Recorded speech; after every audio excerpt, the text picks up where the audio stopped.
is the new trend now. From your broke friend to even millionaire rappers, you could see absolutely anybody wearing fake clothes. Reps are getting on everyone's feet these days.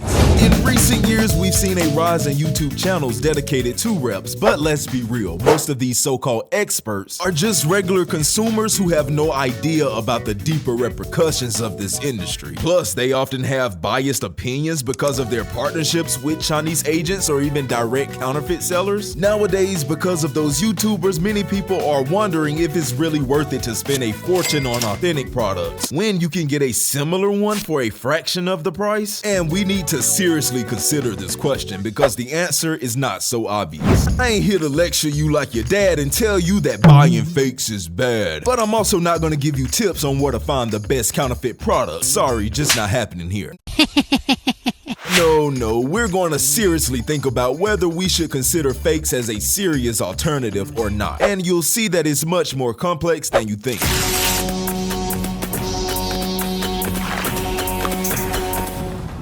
Hey, what's up guys, it's Scarce here.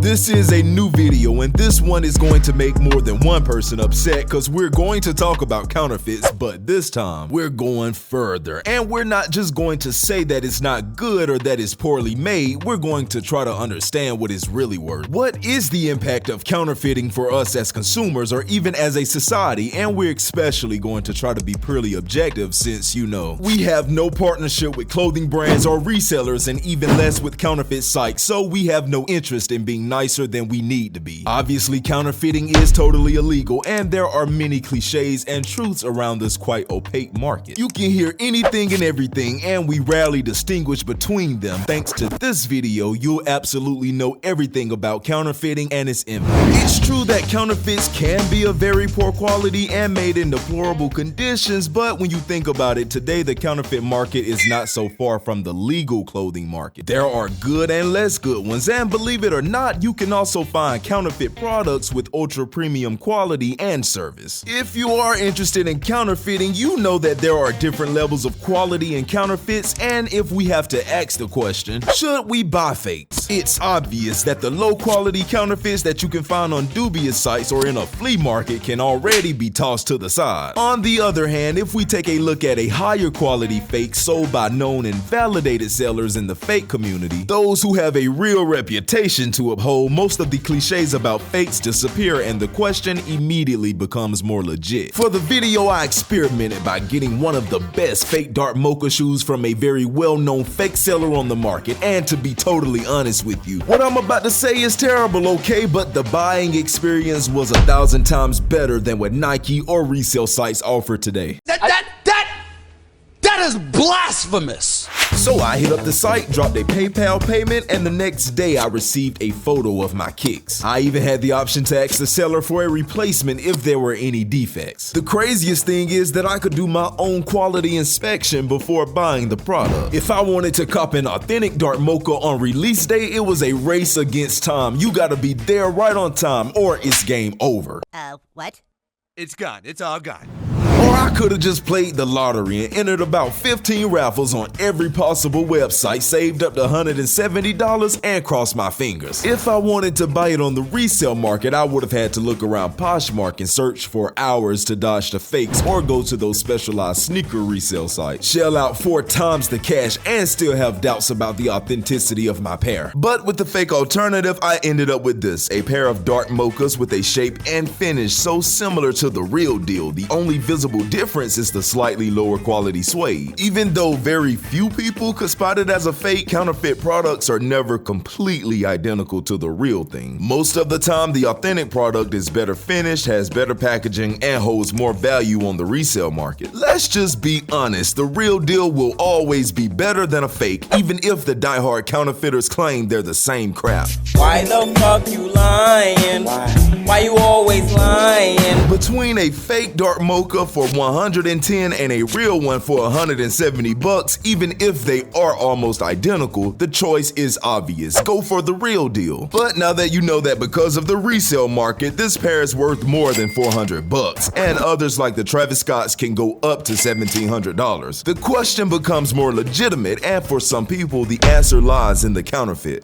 If we go by the basic premise of economic theories that consumers are always rational and selfish, why would we buy the real thing? It's absolutely dumb from our perspective when we know all of this. We buy clothes from fast fashion brands despite their catastrophic impact because it's cheaper, and we don't always care about the negative consequences. Basically, counterfeiting is a serious alternative, and the products themselves often have a better quality to price ratio than other options you might find from fast fashion brands or even entry-level products from Nike or Adidas. For example, this fake dark mocha is way better quality and more stylish than this real Jordan 1 mid for the same price. So why would I go and buy the Jordan 1 mids? That's why counterfeiting is totally illegal. It's simply a form of unfair competition. Nike has built a brand, designs a history, and it costs them billions of dollars in investment. Today, thousands of factories are eating away at their profits by producing identical products and brands with very similar quality, but at a significantly lower price since they don't have to manage everything around the product like marketing, design, research, technology, you get it. Counterfeit clothing is often a great deal for customers, especially when it's well thought out and purchased from the right places. Not only does it allow fake buyers to get their dark mocha for significantly less, but it also reduces the demand for dark mocha in the market for authentic pairs, and this means lowering the prices. It's a virtuous circle for consumers, but for brands, it's obviously very bad for their image and their business, and it costs them billions every year. In reality, there are two main reasons why you shouldn't buy fakes. The first is because it's illegal. You could get caught by customs and have to pay fines, but it's also a question of ethics. Do you mind participating in what could be called pirate fashion? Do you just want a product with a design you like, or do you see it as an object of value that must be authentic? Are you ashamed to wear fake clothes? Do you feel like a bozo because your Gucci sweater is fake? These are some good questions to ask yourself. But we can go further in terms of ethics. We often talk about undeclared factories with underpaid workers without rights, and unfortunately, this is not unique to counterfeiting. It's the textile industry in the third world, but don't believe that it's always true in the world of counterfeiting. Some rep factories are legit administratively. They employ people with contract wage similar to other factories where big brands make their real products. And there are even premium workshops with skilled employees that specialize in high-end counterfeit products. We also often hear about the close link between counterfeiting and crime or terrorism, and this is also true, but it needs to be put into perspective. There are some shady networks that finance themselves by reselling counterfeits, but they are not the ones opening factories in China and creating one-on-one reps of Jordan 1 Travis Scotts. Those guys are more likely to import and sell their clothes on the spot, and it has little to do with the new way of consuming counterfeits. It's just one of the many ways they use to finance themselves. We already know that criminal networks also launder their money by opening fast food places like Los Pollos Hermanos. Welcome to the Los Pollos Hermanos family.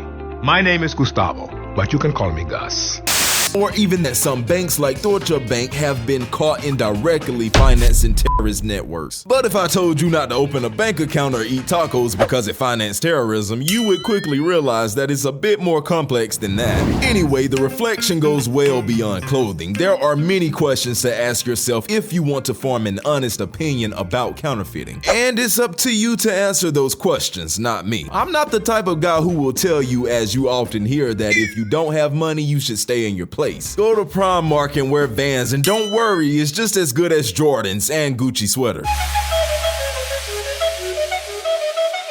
On the contrary, if having drip is something that matters to you and you're convinced that it must involve fakes, then that's your choice. And it won't take away from your style and how to construct your outfit. If the outfit is clean, it's clean whether your clothes are legit or not. And it is important to specify this because when we talk about fakes, we often think it's limited to Jordans, Gucci's, and big logos, but it goes much further. There are also workshops in Asia specializing in more advanced fakes that make copies of items that existed before you were born, created by designers whose names you've never heard of in your life. For example, you can find fakes of those boots from Dirk Bickenberg's Fall-Winter 1996 collection, or this Issey Miyake bomber jacket. You can find any and everything for all taste and quality, sometimes including counterfeits of rare and highly technical items, which are produced in only around 30 copies for buyer groups on the internet. We're far from clandestine factories that exploit children. We're rather in workshops with real craftsmen craftsmanship. So the purpose of this video is not to promote or normalize the purchase of counterfeits, but as usual to provide a different and objective approach, because you've probably heard enough about the negative aspect and the impact on brands, but we never talk about the rest. Counterfeiting is a gigantic market estimated at $2 trillion and is not for nothing. Fakes meet a real demand, and this demand is huge and present all over the world, whether in clothing or other fields. Listen, I'm not anti or pro counterfeit in clothing. I think it can be useful for many people, but the very good counterfeit should remain quite inaccessible, and few people should know where to find them. Otherwise, it can seriously get out of hand for the brands. Now it's up to the brands to implement real strategies to combat fakes, and rather than attacking fake sellers who are totally unstoppable, they should try to find solutions that are more product and customer oriented. Because if we look at Nike, it's still the flip side of the coin. They've managed to brainwash people to turn us into becoming crackheads. Well done to them, but the frustration of not being able to buy the Nike that we love so much has also prompted people to obtain Nike in other dark ways. By stealing, or even sometimes by pulling out a blade for a pair of Jordan 11s. I'd rather those guys go to AliExpress instead. Fakes are still an illegal business that strongly harm brands. Even though we know that behind the most well-known and popular fake manufacturers on the internet, there may be some completely legit dudes who are loyal to their customers and create quality products with trained employees who are far from the stereotype of overexploited children. We also know that there can be some darker things going on in the lower end underground fake factories. It's not all bad in the world of counterfeits, but let's not kid ourselves. It's usually more shady than legit, whether it's the underbelly of the industry or even for you as a consumer. Anyway, now you have all the info you need. Even though it's very tempting, I can only repeat once more, it is illegal and you should avoid buying counterfeits. But hey, I'm not your dad, you do what you want. But we will probably still get called out for this video encouraging people to buy fakes. Will that be the case? Well, maybe, but We do not care. Damn, I deal with your bitch. LA hair, yeah, she gone. Hair and all these ain't shared too. Fuck nigga, these Rick Owens. I used to have a Metro, and an iPhone that do numbers. Fuck that little ass kill tip. It's good talk, create thunder. Them young nigga ready to spin shit. Damn, I ain't even gotta call him. Miss Snotty, we get nasty. That